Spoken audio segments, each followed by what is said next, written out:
Si svolgerà il prossimo 10 giugno, giovedì, a Roma, presso la Direzione Generale del Ministero dello Sviluppo Economico di Viale America,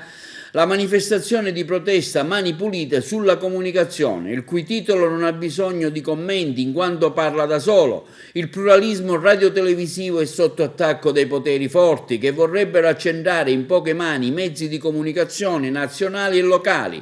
Il 10 giugno 2021, durante la conferenza stampa che si terrà presso l'auditorium del Ministero dello Sviluppo Economico in Viale America, alle 11 il presidente dell'AREA che organizza l'evento, Antonio Diomede, e il segretario nazionale del Dipartimento TV dell'AREA, Gabriele Betti, faranno il punto sull'imminente passaggio al digitale T2, con puntuale rapporto tecnico del quale si evincerà la forte preoccupazione reale dell'oscuramento di oltre il 65% degli attuali televisori che utilizzano le famiglie italiane già dal prossimo 1 settembre 2021. Tale preoccupazione avrà una pesante ricaduta in termini economici sulle famiglie, in quanto saranno costretti ad acquistare un decoder o un nuovo televisore se vorranno continuare a vedere la nuova televisione. Anche in questa occasione di evoluzione tecnologica ad avvantaggiarsene saranno i telefonici del cosiddetto 5G e l'industria estera dell'elettronica di consumo, dal momento che quella italiana è stata distrutta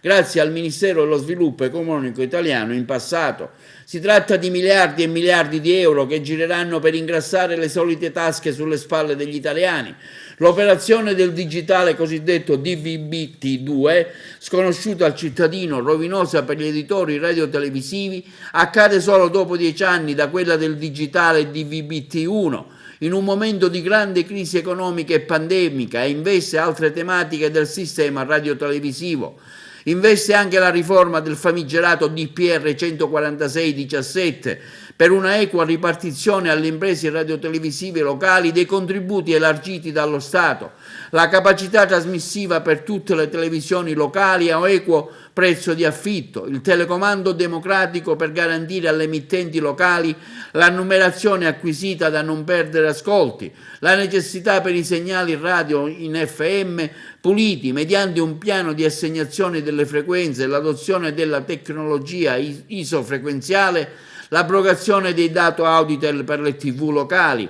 un decoder gratuito per il primo televisore da convertire in T2 a carico delle reti nazionali, un bonus per il secondo televisore da convertire in T2, l'assoluta necessità di far partire lo switch off delle reti nazionali e locali nello stesso istante per non creare confusione nell'ascolto e nel mercato pubblicitario. Per fare sentire la nostra voce delle emittenti televisive locali e radiofoniche italiane, a chi questi problemi non ne vuol sentire parlare, il 10 giugno 2021 l'AREA e gli associati saranno davanti alla sede dei fatti e misfatti del Mise. Saremo presenti con una regia mobile, motor truck,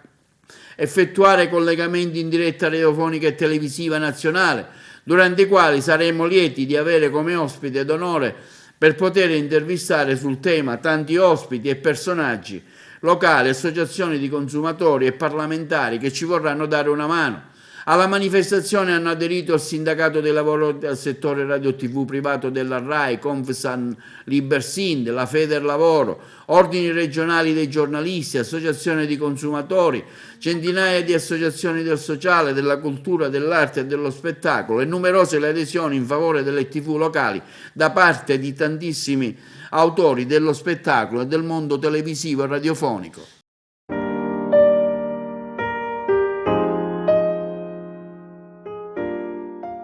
È eccessiva, perché dare un peso di 15 persone a una piccola televisione, a una piccola radio significa caricarla di spese enormi che non vengono ovviamente coperte con il rapporto col territorio, mentre l'importanza delle televisioni locali e delle radio locali è enorme, perché allineano nel territorio, parlano dei problemi locali, c'è un rapporto di fidelizzazione del pubblico con le radio locali e le televisioni locali molto forti. Ovviamente 5 giornalisti professionisti, 10 altri tecnici, non ci si fa, è come dichiarare la morte, mi dispiace. Mani pulite sulla comunicazione. No Auditel. Sì al sostegno all'informazione locale. Manifestazione nazionale 10 giugno 2021 a Roma, in Viale America, presso il Ministero dello Sviluppo Economico. Comunicato Rea, Radio Televisioni Europee Associate.